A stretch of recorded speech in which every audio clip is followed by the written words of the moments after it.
Chilla uyida bir kunim qanaqa o'tdi va bu o'zi nima? Tasavvur qilasizlarmi? Endi yurtimizda ayol kishi tug'ruqdan so'ng va homiladorlik paytida sog'ligini tiklash uchun barcha sharoitlari bor ayollar reabilitatsiya markazi ochildi. Chilla uyida nafaqat siz uchun, balki kichkintoyingiz uchun ham hamma sharoitlar bor. Reception xizmati kecha kunduz ishlaydi. Professional va mehribon nyanyalar ham 24 soat oldingizda. Chaqalog'ingizni topshirasiz va o'zingiz dam olib hamma muolajalaringizni olasiz. Tug'ruqdan so'ng ayol 40 kun dam olib o'zini sog'ligiga qattiq e'tibor berish kerak. Kunimizni chiroyli nonushta bilan boshlaymiz. Pitaniyasiz balansirованный va sizni diyetangizga moslashtirilgan bo'ladi. So'ng sportivniy formamizni kiyib yoga darsiga boramiz. Yoga darsidagi nagruzkalar spesialni berishni qilib berilgan. Keyin birma-bir ginekolog, endokrinolog, terapevt doktorlarning ko'rigidan o'tib chiqdim.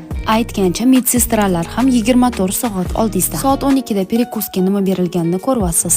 Yana bu yerda limfa-drenajniy massaj, fizioterapiya, kriokapsula, hattoki toz bo'shlig'ini toraytiruvchi apparat ham bor. Lekin bizlarga nafaqat fizik, balki mental tiklanish ham muhim. Ko'p ayollar tug'ruqdan so'ng depressiyaga uchraydi va bu yerda shuni oldini olish uchun kosmetologiya, beauty va spa protseduralar ham mavjud. Mamlaqa koreyskiy spa apparat faqat pulada bor. Bilasizlar, shu paytlarda soch juda ham to'kiladi va bu sochni stimulyatsiya qilish uchun apparat va uhud va protseduralarni olasiz. Qornimiz ochmadi, lekin obed payti keldi. Obedga sirli sup, steak, grechskiy salat va tunets rukola salat. Biroz dam olib o'zim va bolam masajga tushdik. Bu yerda haqiqiy balliskiy masaj olasiz. Chaqalog'ingiz ham professional yuqori darajadagi masajni oladi. Kunimiz chiroyli ujin va chiroyli vid bilan yakunlandi. Ana endi to'g'risini ayting, chillangizni shu joyda chiqazarmidingiz?